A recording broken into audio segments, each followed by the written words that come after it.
and welcome back to my channel. Today I'm going to show you how to make a simple couscous and chicken stew. Let's go.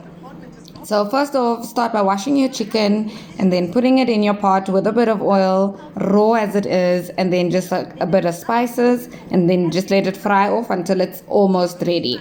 Then chop up some onions, one big carrot, and one potato. I'm not really a big fan of potatoes, just eating them like that. So I normally use my one potato just to make my gravy thicker. So once your chicken is almost completely cooked through, then you add in your onions and your green pepper. On the side, I'm adding a beef stock cube, boil a kettle of water. I added beef because I didn't have chicken stock cubes in the cupboard. It's not really something I buy. I prefer the beef one. And then just add the boiling water onto that and let it sit. On the side as well, I'm cutting up a bit of coriander because it's like my favorite thing. I love coriander. It just always adds a bit of flavor into the food. Now, once you have fried your onions a little bit, add in your carrots and your potatoes. And then half of that beef stock that you have made on the side with the hot boiling water. So now we're going to let it simmer for a couple of minutes until the potatoes are sort of softish.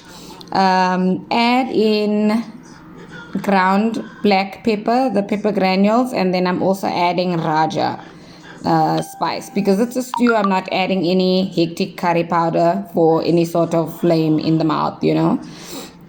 So then let that simmer on. I'm not sure why the chicken looks so dull, but there is spice in because I did spice the chicken before I started frying it at the beginning. So when I just started the pot, I did fry the chicken with spice. So just come back to the pot every few minutes to come check how far you are, how far it is for the potatoes to be soft. Because the potatoes, essentially, we're going to mash it up in the pot so that it can make the gravy thicker. Because in this house we like potatoes, but like in a potato salad or roast potato, but not like in a curry or in a stew. So normally I'll use one potato just to get my gravy a bit thicker. So while the pot is still simmering, then close to the potatoes being nice and soft, you're going to, well, it looks like the potatoes were soft when I started doing this, but then you can add your coriander. You can add coriander anytime. You can add it when you add your spices, when you just put your onions in, just on the top for dressing. But it's something that you can even eat raw, so it doesn't really matter when you add it in. So here I am just trying to mash up the potatoes and get my gravy onto like a thicker stew sort of a gravy. Okay, so everything's coming together nicely. I'm just checking to see if there's any other potatoes that needs to get mashed up. And then just put your heat down just to let it simmer slowly.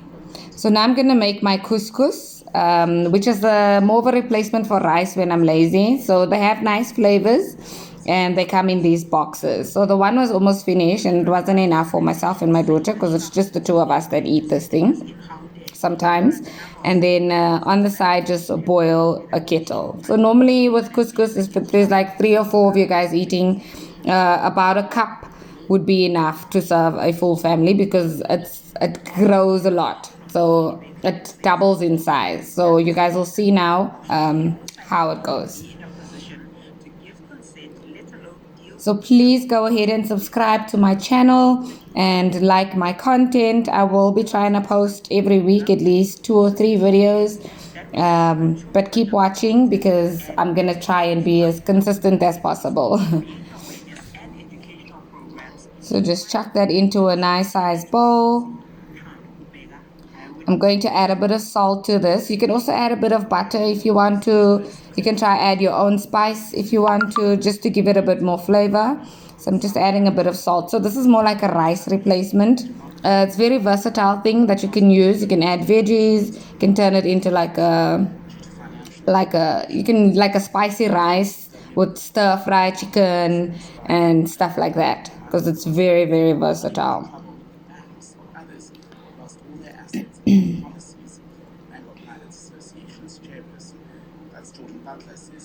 So at the bottom in the comment section, please let me know what you guys think of my recipes and cooking style. So with the couscous, you don't add too much water. So you want for the water just to be sitting about a little bit over the couscous, as you saw over there. So here's it. It's now all dried up and cooked and ready to eat. So you'll see the color on the top. It's just the spices that floated to the top with the water. And then you stir it. It's nice and dry. And then it's ready to be served like a rice. Thank you so much for subscribing. Come back soon. Bye.